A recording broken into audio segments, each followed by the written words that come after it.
जो रुकता नहीं है उसको पकड़ते हैं हम। आज एक व्यक्ति दुष्ट है, कल बदल जाएगा। तुम्हें 20 अच्छी अच्छी बातें प्रशंसा कोई करे, एक गाली दे, क्या टिकता है? तब हम कहते हैं अपने आप को भी लेके, अरे मैं ऐसा ही हूँ, मेरा दिमाग ऐसा ही है, मैं बेकार हूँ। तो हमको लगता है वो हमारे दुश्मन है, हमारा सब काम बिगड़ रहे हैं। जो है नहीं उसको कल्पना कर लिया मन में और वही सच है मान लिया, खुद को खाए जा रहे हैं। तो आपके चेहरे में मुस्कान है, आपके शरीर से निकल रही है कोई नकारात्मक भाव और किसी चीज में रुचि नहीं लगती है। ये सब जीवन में एक के पीछे एक आने लग जाता है, फिर हम दुख में डूबे रहते हैं। तो गुरु के पास आने से सबसे पहले ये चीज समझे, हमें दुख होता है तो दो कारण होते हैं उसके, मुख्य दो, और तो बहुत होते हैं।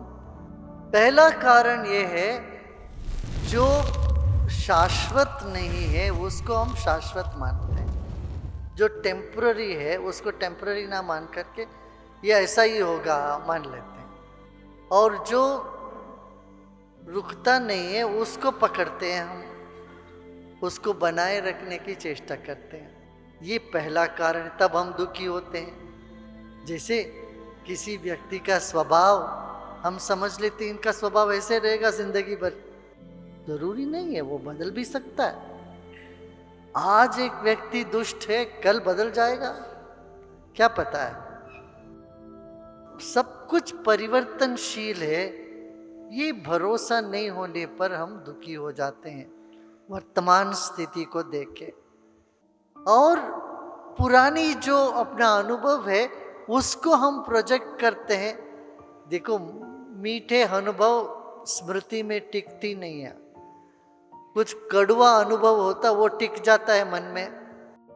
तुम्हें 20 अच्छी अच्छी बातें प्रशंसा कोई करे, एक गाली दे, क्या टिकता है?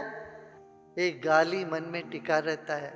20 साल की जो प्रेम है वो 2 महीने के लड़ाई में बराबर हो जाता है, तो दिमाग में वो चिप जाती है। ये क्या, जो परिवर्तनशील ये है करके नहीं मानना, मान लेना ये ऐसा ही है शाश्वत, ये दुख का पहला कारण। तब हम कहते हैं अपने आप को भी लेके, अरे मैं ऐसा ही हूँ, मेरा दिमाग ऐसा ही है, मैं बेकार हूँ, मेरे से यूं होता नहीं, या खुद को हम दोषी ठहराते हैं, या किसी और को दोषी ठहराना हमारा दुख का पहला कारण। और दूसरा कारण ये है, जो है नहीं उसको हम कल्पना कर लेते हैं। मान लो आपका कोई काम नहीं हुआ या कोई काम बिगड़ता हुआ दिखता है, और उसका कारण तुरंत जो आपको पसंद है उनको लगा देते हो। खैर उस व्यक्ति को पता भी नहीं होगा, तुमने उनको ये कारण उसके दिमाग में लगा दिया उसका समस्या का। समझ रहे हो ना? ये दूसरा कारण है, विपर्यास। विपर्य माने क्या, जो है नहीं उसको कल्पना कर लिया मन में और वही सच है मान लिया। घर पे कोई सफाई करने आए, दूसरे दिन आपकी चाबी खो दिया, क्या कुछ खो गया, आपके मन में तुरंत क्या होता है, अरे वो सफाई करने आई ना, वही ले गई। तुम उनके ऊपर बरसते हो और बाद में देखते हो तुम्हारी चाबी तो वहीं पड़ी हुई है कहीं बिस्तर के नीचे। ऐसा कितने लोगों को हुआ है। हम किसी और को दोषी ठहराए हैं, मगर बाद में पता चला अरे उनका इसमें कोई लेना देना ही नहीं। कितने लोगों का ऐसा अनुभव हुआ, देखा? सबके जीवन में कहीं ना कहीं हुआ है।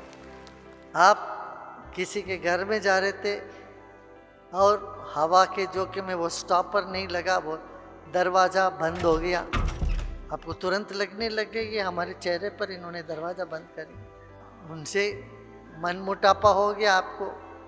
5 साल 10 साल बाद पता चलता है अरे उस आदमी को पता भी नहीं था, वो कहीं रसोईया में घुसे हुए थे, हवा की झोंके में दरवाज़ा बंद हो गया। हमने दोष दे दिया उस व्यक्ति को, उसको लेके हमने इतना बवाड़ा खड़ा कर दी। ये विपर्यास है।